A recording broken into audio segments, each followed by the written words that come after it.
Back in 2003, the Ngāti Puru Hauora, along with the Problem Gambling Foundation of New Zealand, set about to put a lid on the number of pokie machines in Gisborne. They believed that they had an issue that they could resolve. We're talking about 50,000 people in the region, and it's quite a poor area. The number of pokies compared to the population was very high compared to a lot of other parts of the country. It's the damage that takes place as a result of problem gambling. Domestic violence is an issue, child abuse is another issue. I think it's been published well all over the country that children going to school without lunches. If you look at women's refuge, people having to have accommodation because of domestic violence. I know of people who sold their cars. I know of one that mortgaged a house to cover their debts. And most of the family didn't know about it. No power, no telephone, no food. All of us working in health have identified that there is a problem with gambling. Rents are not being paid, rates not being paid, children's clothes not being bought, food not being bought. So businesses suffer as well. Everybody suffers. What I'd like is to see not one of those machines in our town.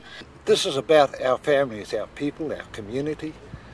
It's not about Māori, Pākehā, or whatever. It's about all of us. Previously, the Gisborne District Council had a gaming machine policy in place that made the gambling industry fairly happy. That was when a handful of community groups and services combined their energies to effect a policy change. To not only put a lid on the number of machines in the area, but to decrease the number of machines. In other words, to create a sinking lid policy. Is Gisborne going to become the pokie capital of New Zealand, or are we going to say, no, this is not good enough for our people? A lot of them are on benefits and a lot of them have got a low income, so they want to build it up. There was one pokie machine for every 111 adults in the Gisborne area, which is very high. A lot of other parts of the country, the ratio is more like 1 to 140, 150, which is still too high, but much higher here. Put that together with the low socio-economic factors, and you can see that this is the sort of area that the pokie industry targets, puts their machines in here because people are desperate for money.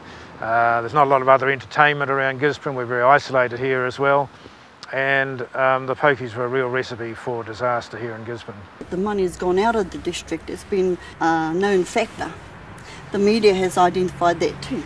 So just in the Gisborne region alone, that's like $12 million a year is lost. $12 million was the money spent on gambling in this district. Also with that report, there's only $1.5 million of that came back to the community, which I think is not a very good deal at all. Of all the money that has left the Gisborne community via pokie machines, just over 1/10 is returned to the community via funding. A research project revealed that the damage caused by pokies was greater than first thought. Everybody loses. People are not paying rents. They're not buying from the central business district because that money is no longer there. That money isn't circulating in the community. It's not buying school uniforms, school lunches. It's not coming back into the community, let alone going back into the gamblers' pockets. The rest of it's going in taxes. It's going to pay the expenses of the trusts that run the machines. It's going to pay the expenses of the clubs and pubs where the machines are situated. The machine owners are saying they're putting their money back into our community, but that's untrue. It's not true at all. The community into which the money is given back is not necessarily the community that it comes out of. Even though money making it back into the community is less than that lost on the machines, some sports clubs and other organisations still look to gambling money for funding. The groups that work with disadvantaged people in the community are always looking for money. There's never enough money for the work that these groups do. And over the years, groups like that have actually become quite dependent on pokie money.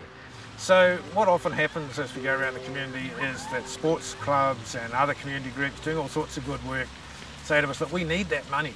The trusts that run pokie machines are actually critical to our funding so we can do our work. And my answer to that is that the people that they are trying to help are often the people that are losing their money in the pokies for a start. So that often in a poor community like Gisborne, people will be losing their hard-earned and money that they can ill afford to lose on the pokie machines. The trust will actually be distributing it to sports clubs or community agencies in some totally different part of the country, often a much more wealthy part of the country. We're seeing an increasing trend of groups saying that they no longer want to have money from the trusts because they're taking a moral standpoint, given that money is generated from pokie machines and the adverse effect that has on society. That's not an easy thing to do because for many small groups they're dependent upon grants from those sources and have traditionally been so for a number of years. So you have the spectre of some kids who are not from wealthy families going to school without their lunch to buy the boots for the kids in the richer suburbs.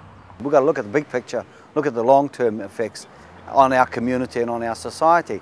These things are injurious to society, particularly to those most vulnerable in society, some of the poorest people in our society, and for that reason they need to be very, very carefully regulated.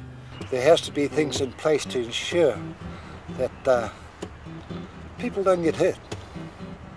One city councillor suggests that the pokie machines are damaging the community in more ways than one. Not too long ago, we had fairs, we had fun, we did creative fun ways of collecting money. We gave as we took, okay? We gave something as we took the money. We keep asking for money by writing out triplicate sheets, and every time we do this, and this is my opinion, somebody down the road is putting their pension money into a machine, or some child is going without, or somebody's over drinking alcohol and being abusive. And so every time an organisation wants money, that money is coming from something that is ruining our families in this region. The whole operation of pokie machines has proven to be deeply regressive. This is largely a tax on the poor, and if you follow the funds as we have, you see that money is transferred from the women to the men, from the brown to the white, and from the poor to the rich. The pokies are designed to attract the mind and to hold people to the machine. I mean, it's not just about putting a coin and pulling a handle and out comes some money or sorry. There is the lights, there are pictures, there are all these other whistles and bells to keep you at that machine until you have spent all the money. Maybe that has been designed for your family's food. This was the issue we needed to address, and because of the stories we'd heard, and because of the things we knew that were happening within families.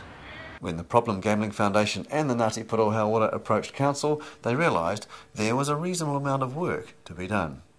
The council put a challenge to the Ngāti Porou to come up with some facts about problems caused by pokie machines in the area, and they wanted local Gisborne and East Coast information. The council wasn't prepared to accept that Gisborne would be affected in the same way as every other community in the country. They wanted local information. At the time, the council acknowledged that it was lacking in local knowledge, that it had national information, but nothing peculiar to this district, and they made it clear that if that information was to come to light, that there was particular issues for this district, they would review that policy in a year's time or later, rather than waiting the 3 years that was required by the Act.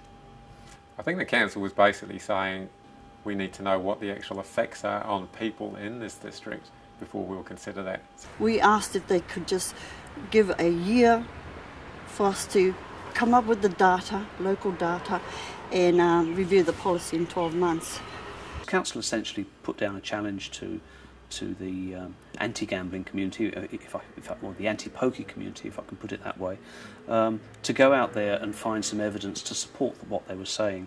They were very passionate in their views about the awful impact that the pokie machine habit has on families, but they, at that stage, this is quite early on in the game, they didn't really have an awful lot of factual information to back it up. So the job then was to find out just how bad this was. So we went around looking for data, what information was available, and we found there was very little. That initiated us to do a research in our area on the harm gambling was doing in our area. And we did our own survey to see just how bad this problem was.